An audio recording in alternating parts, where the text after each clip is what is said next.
की बहू। किशोरी लाल जी के बेटे राघव की शादी की बात जगह जगह चल रही थी, लेकिन किशोरी लाल जी को कोई लड़की पसंद ही नहीं आती थी। और उसकी एक ही वजह थी, किशोरी लाल जी का लालची होना। उनको लड़की वालों से मोटा दहेज चाहिए था और इसी चक्कर में एक दिन वो एक बहुत पैसे वाले के घर अपने बेटे का रिश्ता लेकर पहुंचे। उस आदमी का नाम था ओम प्रकाश। देखिए किशोरी लाल जी, मेरी एक ही बेटी है और मेरी सारी संपत्ति जायदाद सब कुछ मेरी बेटी नैना का ही है।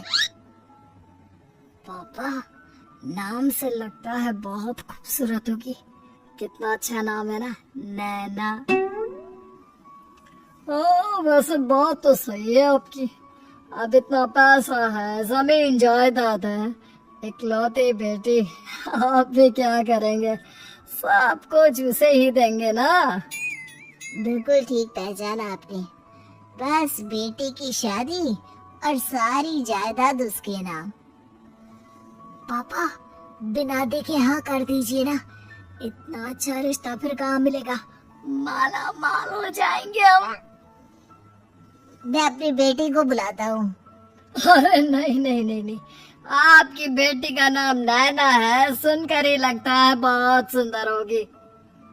रहने दीजिए अंकल, मैं तो आपकी बेटी के नाम से ही इतना खुश हो गया हूँ कि उसे बिना देखे शादी करने को तैयार हूँ।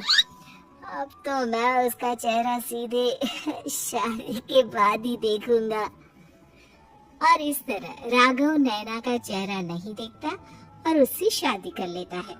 शादी के बाद अपनी सुहाग रात पर जब राघव नैना का घूंघट उठाकर देखता है तो नैना की आंखें बंद थी। कितनी खूबसूरत हो तुम नैना, जरा अपनी आंखें खोलकर मेरी तरफ देखो तो सही। नहीं, मुझे शर्म आती है। मैंने तुम्हें शादी से पहले भी नहीं देखा और अब अगर तुम आंखें खोलकर मुझे देखोगे भी नहीं तो मुझे अच्छा कैसे लगेगा?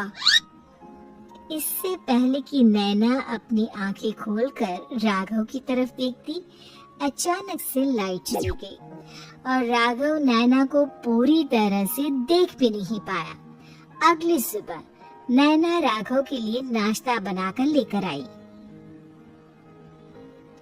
अरे ये क्या?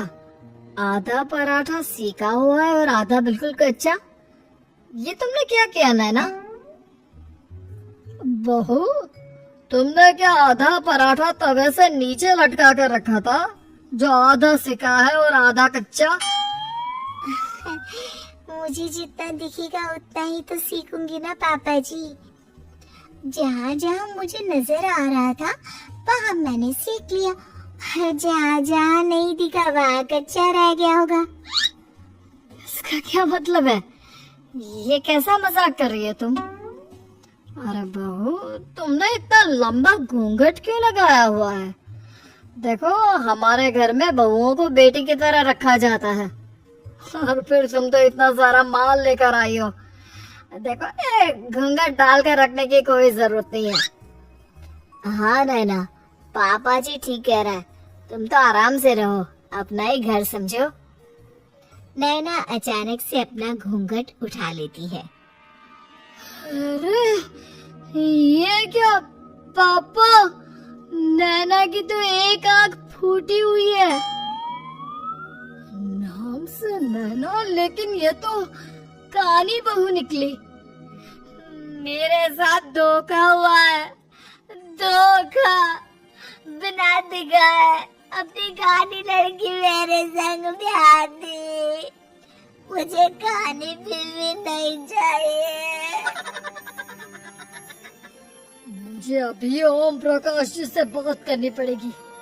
आखिर उन्होंने मेरे साथ ऐसा किया क्यों? अरे आप लोगों ने ही तो पापा से कहा था कि आप लोग शादी से पहले मुझे देखना नहीं चाहते। अब मेरे पापा पर क्यों इल्जाम लगा रहे हैं? अरे लेकिन उन्हें बताना तो चाहिए था ना कि तुम कानी हो, एक आंख से तुम्हें दिखाई नहीं देता।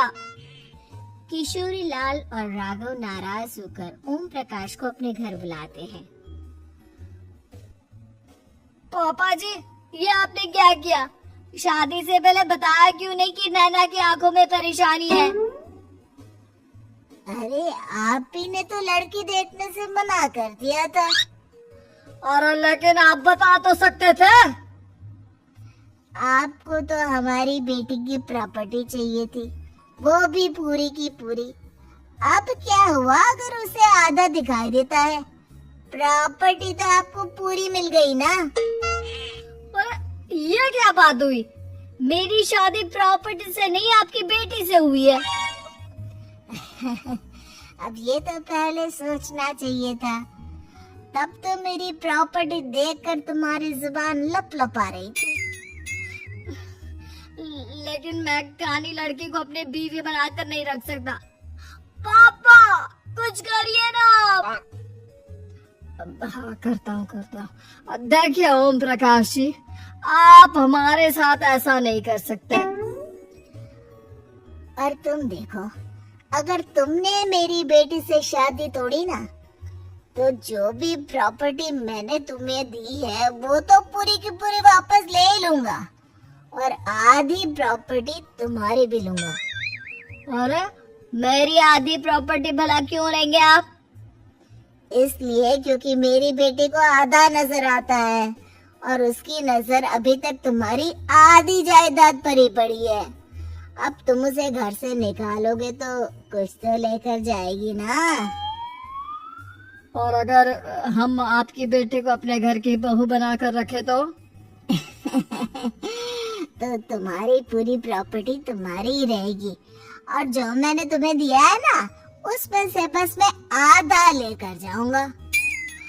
अरे लेकिन अब आप अपनी दी हुई प्रॉपर्टी में से आधी वापस क्यों लेकर जाएंगे? अगर मैं आपकी बेटी को अपनी पत्नी बनाकर रखने को तैयार हूँ तो? इसलिए ताकि भविष्य में अगर तुम मेरी बेटी को धोखा दो तो उसके पास कुछ तो रहे जो पति का हो। वैसे मेरे पास तो बहुत कुछ है, लेकिन अपने पति की कोई निशानी तो उसके पास होनी चाहिए ना।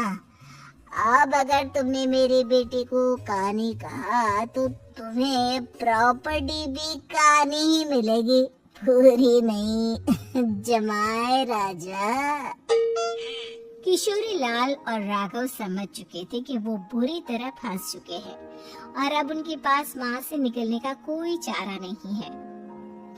अब समझ में आया ना, लालच बुरी बला होती है। एक तो तुम्हें प्रॉपर्टी मिली, ऊपर से बीवी मिली, उसमें तुम्हें नखरे भी दिखाने हैं। आए बड़े, चुपचाप बैठो दोनों। कुछ दिनों के बाद नैना राघव की कार लेकर बाजार घूमने निकलती है और जब कार लेकर वापस आती है, ये क्या? एक तरफ से मेरी गाड़ी पूरी खराब हो चुकी है। लगता है तुमने मेरी गाड़ी को किसी दूसरी गाड़ी के साथ एक्सीडेंट किया है। अरे कितना बड़ा नुकसान कर दिया तुमने बहू। वो क्या है ना पापा जी, मुझे एक आंख से दिखाई नहीं दे रहा था, सामने से गाड़ी आ रही थी। मुझे तो सिर्फ आधा ही दिखाई दिया और वो गाड़ी मेरी कार से रगड़ते हुए निकल गई। अब मैं क्या करूं बताओ? अब इसे ठीक कराने के पैसे कौन देगा? तुम्हारे पापा। तुमने मुझसे इस तरह से बात की? अभी रुको।